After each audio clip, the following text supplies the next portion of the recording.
Thanks for coming out tonight. I like to start by talking about my dating life. Usually doesn't work out very well. I find a girl that I really like, and she's kind of petite, and I'm just not attractive enough for her. So I tend to go for bigger girls because they don't ever say they have too much on their plate, and we kick things off kind of casually, and then I'm like, you know what, girl, I'll take you straight to the moon. We don't need to wait for a rainy day because it's too easy to get wet on those days, and that's not very romantic. So let's go to the moon. And we get on a rocket ship. I just have rocket ships, and that's the way I go. And we're having sex on the rocket ship. Everything's going great, fantastic. And I said, hey, we might have to abort. And she's like, oh no, oh no. She's like, well, do you go down on girls? Do you go down?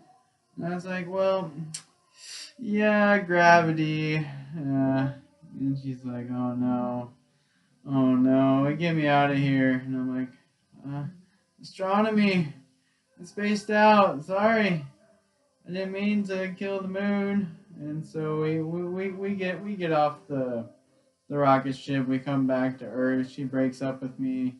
It's a little bit of sadness, and I meet this new cat, and she's super cute, and she asks me out, and of course I say yes. But this one's a little kinky. She wants to go to a sex club, and I'm used to golf clubs, and I mean, if she thinks that I'd fit in a golf bag, more power to her, I guess. But anyway, tried to go to the sex club, but the club was not letting anyone in, so that posed a problem for me. And so instead, we just decided to go to Chili's, and I love Chili's, and she ordered the ribs, and I was like, well, you do got a full rack right there, and it's pretty spectacular. And she's like, wow. That was pretty upfront there. What made you say that? And I'm just like, well, before I thought you were kind of like a KFC bucket. You got breasts and thighs. And she's like, wow, you know what? Let's just skip the Chili's and go home. Where's your car? What are you driving? I'm like, my car's name is Lee, and it's actually in the parking lot because we're inside. But I'm driving a little white Toyota named Lee, and she's like, why are you calling it Lee? I'm like, well, if anyone hits it, then I'll have a bent Lee. Oh, okay, smart guy. Yeah, I see what you're doing. Well, let's get out of here.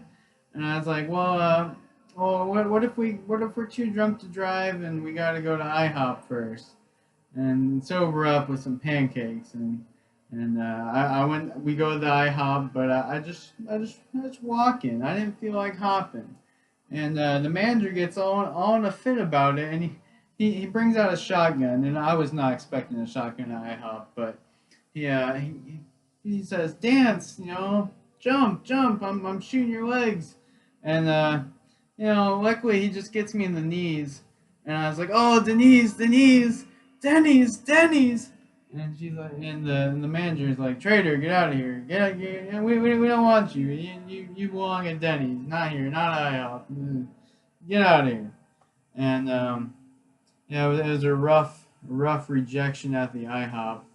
But so in my drunken stupor with my new girlfriend, I I try to go home, and my BAC has always been higher than my GPA, so I can't figure complex things out, and I have a whole list of speech impediments, and so we make it home, and but before we get there, we get pulled over for a DUI, and the officer's like, "Sir, have you been drinking?" Well, have you been driving? Is the better question. But yes, I lost my license, my patience, my date, and last night's dinner too, and that was really unfortunate because well, I don't get to Chili's very often. So I guess the moral of the story here is be careful who you date, because just like these jokes, not all of them will be pleasurable, nor will they hit often.